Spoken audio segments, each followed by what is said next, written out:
हरे कृष्ण. बऱ्याच दिवसापासून भगवान श्रीकृष्णाचा एक श्लोक सतत माझ्या डोक्यात घुमत आहे.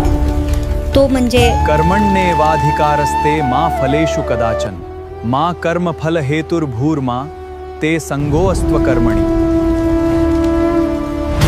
असं भगवान श्रीकृष्णानं का म्हटलं असेल? त्यावेळेसही अर्जुनालाही तोच प्रश्न पडला. त्यांनीही त्या प्रश्नाचं उत्तर मागितलं आणि आजही तो प्रश्नाचं उत्तर आपल्यालाही पडतो. पण भगवान श्रीकृष्णानं त्या प्रश्नाला एवढं सुंदर उत्तर दिलं आहे की त्या युगोयुग बितून गेले, काही हजार वर्ष बितून गेले. आजच्या पिढीलाही ते शब्द, तो श्लोक तसाच काम करतो. तर जाणून घेऊया आपण त्याचा अर्थ काय आहे. भगवान श्रीकृष्णानं तसं का म्हटलं आहे? अर्जुनाने भगवान कृष्णाच्या त्या श्लोकावर काय विचारलं तेच आपल्याही मनात आहे. त्या मनात जे येतं तेच अर्जुनानेही भगवान श्रीकृष्णाला विचारले. तर सुरू करूया आजचा व्हिडिओ पूर्ण पहा, कारण मी एक सर्वसाधारण आहे आणि साध्या आणि सोप्या भाषेत तुम्हाला सांगत आहे. मी ज्या भाषेत समजली, ज्या गोष्टी मला समजल्या, त्याच गोष्टी त्याचं स्वरूप मी तुम्हाला सांगणार आहे. आणि त्याच्यानंतर जर आपल्याला हे कळलं की कर्म करा, फळाची आशा नको करा, त्या दिवसापासून माझ्या जीवनात काय बदल झाला, असाच तुमच्याही जीवनात काय बदल होऊ शकते, जाणून घेऊया आपण ह्या व्हिडिओमध्ये. तर व्हिडिओ पूर्ण पहा. व्हिडिओ खूप पॉवरफुल होणार आहे, तर तुम्ही याला बिलकुलही स्किप करू नका. कारण मोठ्या शब्दात ज्ञान प्रत्येकजण देतात, पण साध्या आणि सरळ शब्दामध्ये ज्ञान खूप कमी लोक देतात. तर माझी विनंती आहे, तुम्ही व्हिडिओ पूर्ण पहा आणि आपल्या प्रियजनाला शेअर पण करून द्या. आणखीन एक सांगते, तुमच्या मनात असा कोणताही प्रश्न असेल तर तुम्ही मला कमेंट बॉक्समध्ये विचारू शकता. तर सुरू करूया आजचा व्हिडिओ. तर एक दिवस मी अशीच बसली असताना माझ्या मनामध्ये एक विचार आला. भगवान श्रीकृष्णाचा तो श्लोक दिमागामध्ये घुमू लागला की हे अर्जुन, तू कर्म कर, फळाची आशा नको करू. पण फळाची आशा नको करू, फळाची अगर आशा आपण करतच नाही तर कर्म का करावे? अर्जुनाने तोच प्रश्न भगवान कृष्णाला त्या युद्धामध्ये विचारलं की हे योगेश्वर, हे प्रभू, फळाची आशा अगर करायचीच नाही तर तो मनुष्य कर्मच कशाला करेल? आपण फळासाठीच तर आपण कर्म करतो ना. तर भगवान श्रीकृष्णाने इतकं सुंदर उत्तर दिलं त्यावर.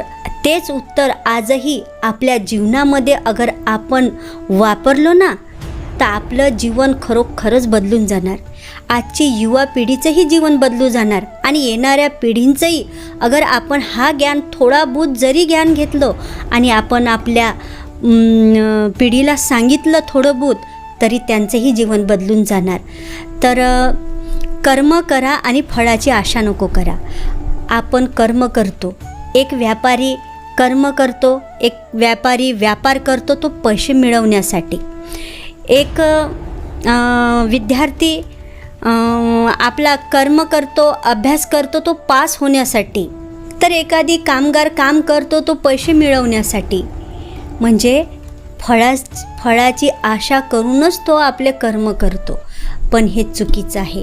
मला एक सांगा, जर एखादी व्यक्ती कोणताही व्यापार करेल, त्याला असं वाटेल की मला हर वेळेसच नफा झाला पाहिजे, काय ते शक्य आहे का?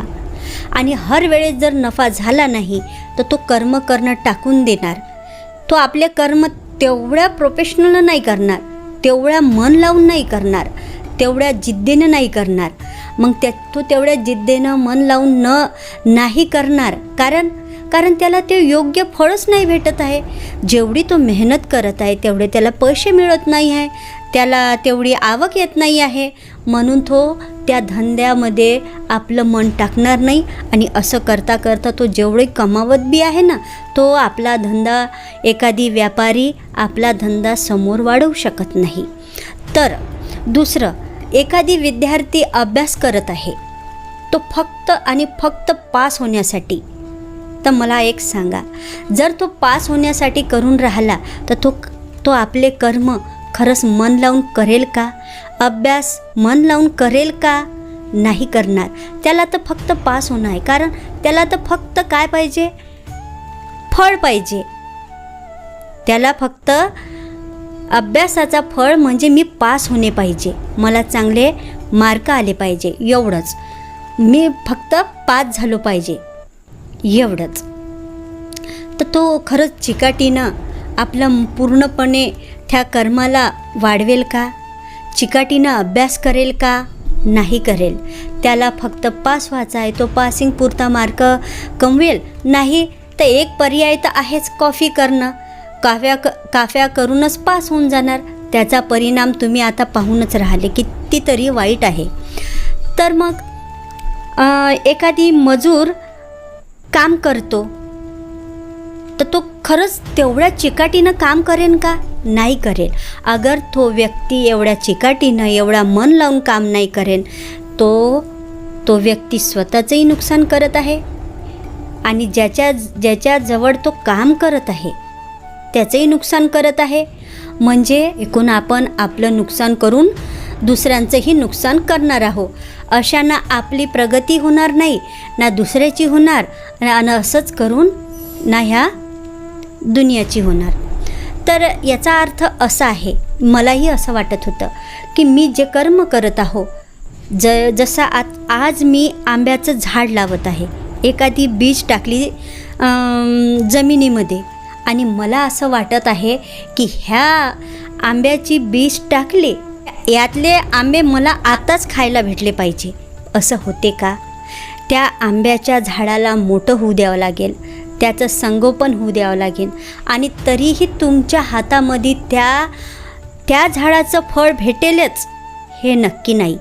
मग भेटेल नाही तर आपण आंब्याचं झाड लावूच काऊन? मग आपण झाडच नाही लावू तर समोरच्या पिढीला आंबे कसे भेटणार?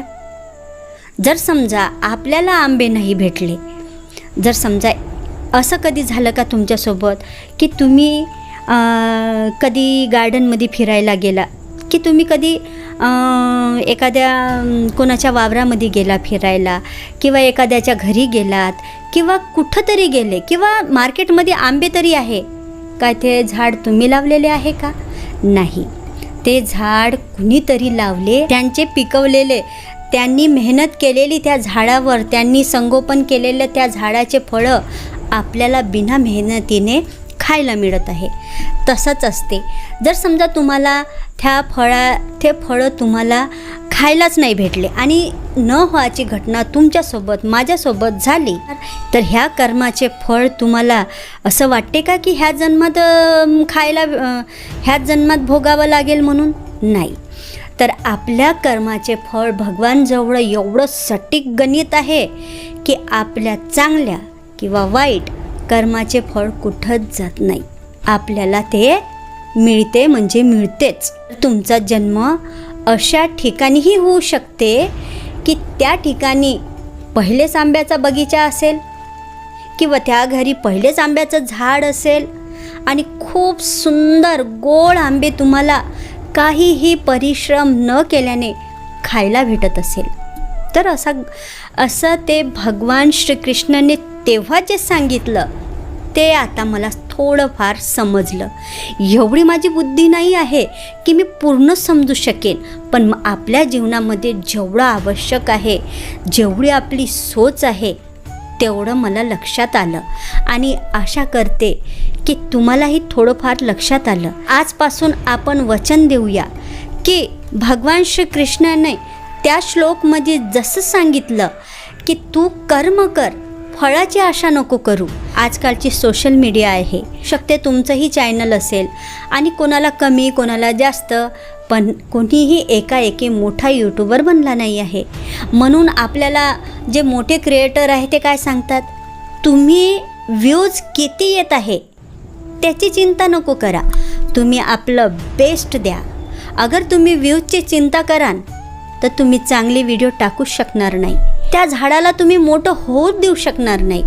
म्हणून मला एक गोष्ट समजली की तुम्ही आपले कर्म जेवढे चांगले होईल ना तेवढे करा, फळाची आशा करू नका. तो प्रभू आहे, त्याला सगळं समजते. त्याला सगळं समजते की कोणाला कोण्या पद्धतीने केव्हा कधी कसं फळ द्यायचं आहे. तर तुम्ही आजच्या विषयावरून समजून गेला असाल की खरंच आजच्या नवीन पिढीलाही तुम्ही आपल्या पद्धतीनं समजून सांगा. खूप आवश्यक आहे ही गोष्ट समजणं. भगवान श्रीकृष्णाने इतके सुंदर सुंदर श्लोक दिले आपल्याला की आपलं जीवन जर त्याच्यातला एक जरी अर्थ समजेल ना तर खरोखरच आपलं जीवन बदलून जाणार. पण आपण मूर्ख आहो, नुसतं त्या मोबाईलवर अशा काही वस्तू पाहतो ज्यानं आपलं दिमाग डिस्ट्रॅक्ट होते. माझी बी एक कहाणी आहे. मी कशी काय ह्या भक्ती मार्गावर आली याच्यासाठी सांगीन तुम्हाला की मला किती अडथळे आले ह्या भक्ती मार्गामध्ये यायसाठी. कारण माझ्या परिवारातले प्रत्येक जण हसत होते मला की हे काय कृष्ण कृष्ण कृष्ण कृष्ण करणं लावले, नाटक तर नाही करत ना. अगं हे नाटक आहे तुझं. कारण मीनं माझ्या परिवारामध्ये कधीच पूजा पाठ पाहिलीच नाही. माझा परिवार याच्यापासून भक्ती मार्गापासून एवढा दूर होता. पण लहानपणीपासूनच माझ्या मनामध्ये अनेक विचार येत होते. जेवण करणं आपल्या हातात आहे, पचवते कोण, आपल्याला श्वास जन्मापासूनच देते, जे आपल्या जीवनाचं याच्यासाठी कहाणी सांगणार. कारण तुम्हाला ते कळणार की प्रभूचा चमत्कार कसा जागोजागे होतो. तुम्हाला जर ते ऐकायचं असेल तर मला कमेंट करा. कारण मला असं वाटते की मला आता जे सुख मिळत आहे, जे भक्ती मार्गाने सुख मिळत आहे, ते सुख प्रत्येकाला मिळावं. जोही माझा व्हिडिओ पाहत असेल, जर समजा आता जेणेकरून माझा नवीन चॅनल आहे, 200-300 असे व्ह्यूज येतात, जर त्याच्यातून एक किंवा दोघांनाही हे गोष्ट समजली तरी माझं जीवन सफल होईल असं मला वाटते. माझ्या जीवनाची प्रत्येक गोष्ट तुमच्यासोबत सांगायची आहे. तर भेटूया पुन्हा पुढच्या व्हिडिओमध्ये. तोपर्यंत तुम्हीही खुश राहा आणि दुसऱ्यांच्याही खुशीचं कारण बना. हरे कृष्ण.